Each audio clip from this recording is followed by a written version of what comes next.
America Iran peace deal की स्याही अभी सूखी भी नहीं थी। 48 घंटे भी पूरे नहीं हुए थे कि मिडिल ईस्ट में फिर बारूद की गंध फैल गई। इजराइल ने दक्षिणी लेबनान पर भीषण हवाई हमले किए, बारिश कर दी हमलों की। दर्जनों लोग मर गए, कई घायल हुए और जवाब में हिजबुल्लाह ने भी इजराइल पर रॉकेट की झड़ी लगा दी। दोनों तरफ से जबरदस्त हमले हो रहे हैं। अब ट्रंप जिस शांति समझौते को अपनी सबसे बड़ी कूटनीतिक जीत बता रहे थे, वो जन्म लेते ही मौत के मुहाने पर पहुंच गया।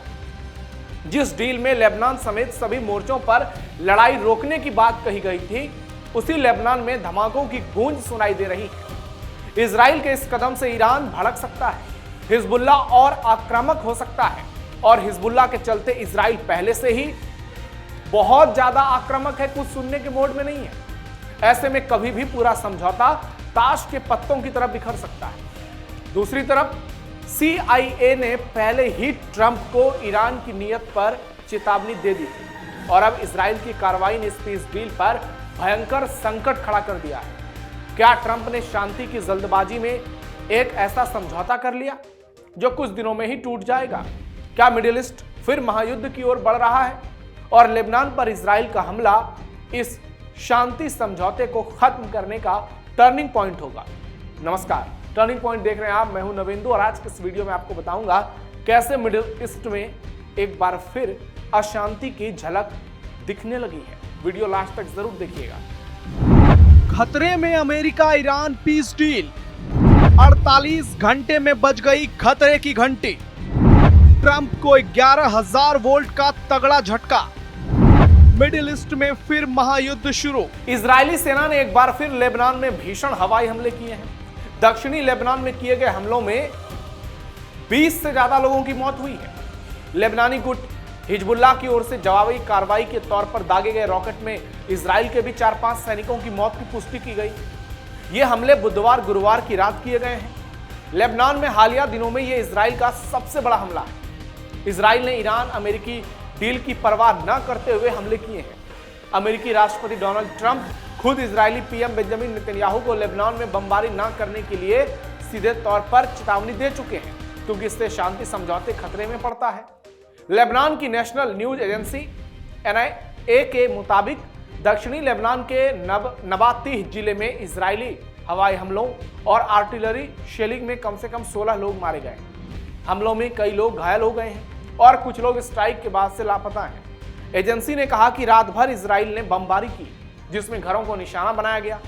NNA ने कहा है कि इजरायली आर्टिलरी से नबाती शहर के साथ साथ कफर, जॉर्ज और आसपास के कई शहरों में बमबारी की है, और ये बमबारी भीषण हुई, जोरदार हुई, और इजराइल ने कहर बरपा दिया। नेतन्याहू ने कहर बरपा दिया, जिसमें कफर, रेमन और जेबदीन भी शामिल है। इजराइल ने हवाई हमलों में कफर, तिब्रित और रेहान की पहाड़ियों को भी निशाना बनाया।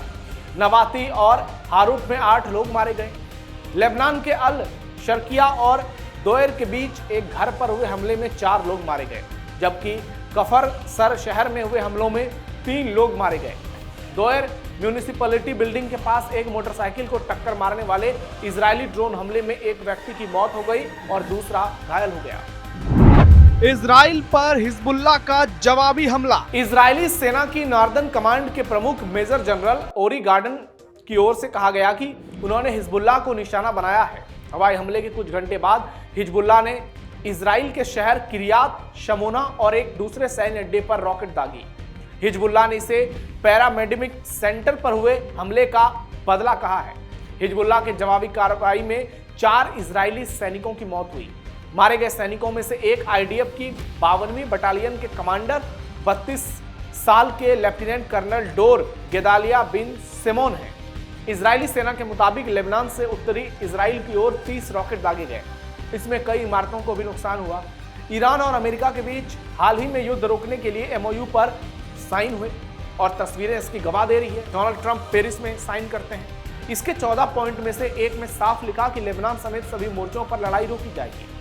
ईरान ने समझौते के लिए लेबनान में बमबारी रोकने पर जोर दिया। ऐसे में इजराइल का लेबनान में भीषण हमला ईरान को नाराज कर रहा है। इसका समझौते पर नकारात्मक असर होगा। हालांकि इस डील के साइन होने से पहले ही अमेरिका की खुफिया एजेंसी CIA ने राष्ट्रपति ट्रंप को चिताया था, लेकिन ट्रंप ने फैसला अपने हिसाब से लिया और अधिकारियों की बातों पर उतनी तरजीह नहीं दी और बेहतरीन तरीके से डील हो सकता था, ऐसा अधिकारियों का मानना है। उसमें शायद चूक हो गई, ट्रंप जल्दबाजी कर गए या फिर हालात ऐसे हो गए थे कि यह डील साइन करना ही पूरे विश्व के लिए सबसे ज्यादा जरूरी था। अमेरिका में डील पर सस्पेंस बरकरार, CIA ने ट्रंप को पहले ही दी थी चेतावनी। अमेरिका और ईरान के बीच युद्ध रोकने के लिए डील तो हो गया, लेकिन अमेरिका में अभी भी हर कोई इस डील को लेकर आश्वस्त नहीं है। डील से पहले अमेरिकी मीडिया एक्सियोस की रिपोर्ट के मुताबिक CIA डायरेक्टर जॉन रैटक्लिफ ने राष्ट्रपति ट्रंप और उनके टॉप अधिकारियों को चेतावनी दी थी कि ईरान की नीयत पर गंभीर सवाल हैं। रिपोर्ट के मुताबिक अमेरिकी एजेंसियों ने पाया था कि ईरानी अधिकारी आपस में समझौते को लेकर कुछ और बातें कर रहे थे, जबकि मीडिएटर देश और अमेरिका के सामने कुछ और तस्वीर पेश कर रहे थे। रिपोर्ट के मुताबिक अमेरिकी एजेंसियों ने बताया था कि ईरानी अधिकारी आपस में समझौते को लेकर कुछ और बातें कर रहे हैं, जबकि मीडिएटर देश और अमेरिका के सामने कुछ और तस्वीरें पेश कर रहे थे। रिपोर्ट के मुताबिक रैटक्लिफ ने ट्रंप से कहा था कि उपलब्ध खुफिया जानकारी यह संकेत देती है कि ईरान उन परमाणु शर्तों को मानने के मूड में नहीं है, भले ही वो कुछ और कह रहा हो जिनकी अमेरिका मांग कर रहा है। एक सूत्र के मुताबिक खुफिया जानकारी से लगता है कि ईरान की असली मंशा और डील के तहत किए गए वादों में फर्क है। यही कारण है कि CIA के अलावा विदेश मंत्री मार्को रूबियो और रक्षा मंत्री पीट हेगसेथ ने भी बंद कमरों में मुलाकात की और इस डील को लेकर चिंता जताई। जहां रैटक्लिफ, रूबियो और हेगसेथ इस डील को लेकर सतर्क हैं, वहीं राष्ट्रपति JD वेंस, अमेरिकी दूत स्टीव विटकॉफ और जारेड कुशनर इस डील के पक्ष में बताए जा रहे हैं और इन लोगों ने ही ट्रंप को तैयार किया था, ऐसा दावा किया जा रहा है। अब जब इस डील पर एक बार फिर खतरा मंडरा रहा है तो अमेरिका में व्हाइट हाउस में खलबली मची हुई है। क्या ट्रंप की हड़बड़ी से दुनिया को नुकसान? रिपोर्ट के मुताबिक रविवार को समझौते की घोषणा से पहले ट्रंप और उनके सलाहकारों के बीच कई हाई लेवल बैठकें हुई, जिनमें इन मुद्दों पर लंबी चर्चा हुई। व्हाइट हाउस ने इन चिंताओं को पूरी तरह खारिज भी नहीं किया था, लेकिन अंतिम फैसला ट्रंप का ही होता है। व्हाइट हाउस के एक अधिकारी ने कहा, राष्ट्रपति ट्रंप हर किसी की राय तो सुनते हैं, लेकिन आखिरी फैसला उन्हीं का होता है, वही लेते हैं। अधिकारियों ने दावा किया कि यह डील अमेरिका की सभी प्रमुख शर्तों को पूरा करता है।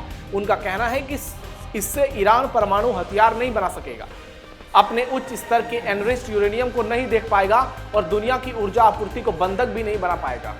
सबसे विवादित मुद्दा ईरान की फ्रीज संपत्तियों का है। समझौते में कहा गया है कि अमेरिका ईरान की जमा राशि को इस्तेमाल के लिए उपलब्ध कराने की दिशा में काम करेगा। हालांकि अमेरिकी अधिकारियों का कहना है कि पैसा तभी मिलेगा जब ईरान अपने वादों पर अमल करेगा। इसके अलावा डॉक्यूमेंट्स में ईरान के पुनर्निर्माण और आर्थिक विकास के लिए 300 अरब डॉलर के फंड की भी बात कही गई, लेकिन यह तभी संभव होगा जब ईरान परमाणु कार्यक्रम पर व्यापक समझौता करे और आगे सुधारों के लिए तैयार हो। लेकिन अब लग रहा है कि यह डील बहुत जल्द टूट जाएगा। इजराइल मानने वाला है नहीं। क्या यह ट्रंप की हड़बड़ी है और इस वजह से दुनिया को नुकसान हो रहा है? बहुत सारी बातें हो रही हैं। इजराइल की ओर से लेबनान में बड़े पैमाने पर किए गए हमलों का किसी भी संभावित अमेरिका ईरान शांति समझौते पर गंभीर असर पड़ सकता है। यदि डील की भावना क्षेत्रीय तनाव कम करने और ईरान समर्थित मोर्चों पर संघर्ष रोकने की थी, तो लेबनान में बढ़ती हिंसा उस लक्ष्य को सीधे चुनौती देती है। हिजबुल्लाह, जिसे ईरान का प्रमुख सहयोगी माना जाता है, इजरायली हमलों के बाद जवाबी कार्रवाई तेज कर सकता है, जिससे बॉर्डर पर युद्ध बढ़ने का खतरा और बढ़ जाएगा। ईरान के भीतर भी यह दबाव बढ़ सकता है कि वो अपने सहयोगियों पर हमले के बावजूद समझौते का पालन क्यों करे।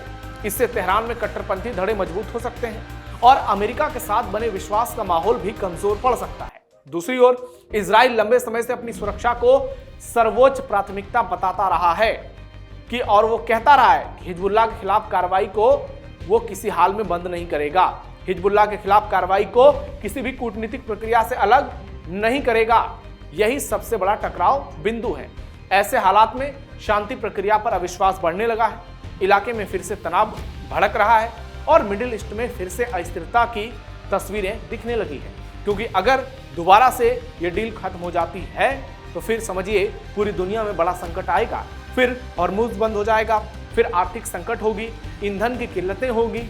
तो पूरी दुनिया में अब सिर्फ और सिर्फ इस बात की चर्चा है कि क्या डोनाल्ड ट्रंप ने इस डील में कोई गलती कर दी है, क्या ट्रंप ने हड़बड़ी कर दी है, क्या इजराइल के साथ और बेहतर तरीके से बातचीत हो सकती थी, क्योंकि जिस तरीके से इजराइल हमले कर रहा है वो रुकेगा नहीं, क्योंकि अपनी सिक्योरिटी, अपनी सुरक्षा से वो कोई समझौता नहीं करता है। ऐसे में अब ट्रंप के सामने बहुत बड़ा खतरा है और 48 घंटे में जिस तरीके से हमले हुए हैं वो साफ इस बात को दर्शा रहा है कि आने वाले समय में ये डील टूटेगा, ये सीज फायर रुकेगा और फिर से मिडिल ईस्ट में तनाव बढ़ेगा, जो पूरी दुनिया को अपने चपेट में लेगा और इसका असर बड़े पैमाने पर आम लोगों को भुगतना पड़ेगा, चाहे वो भारत के हों, चीन के हों, दुनिया के दूसरे देशों के हों। आपकी राय क्या है कमेंट बॉक्स में बताइए। हमारे वीडियो को लाइक कीजिए, शेयर कीजिए और चैनल को सब्सक्राइब कीजिए। फिलहाल के लिए इतना ही, धन्यवाद।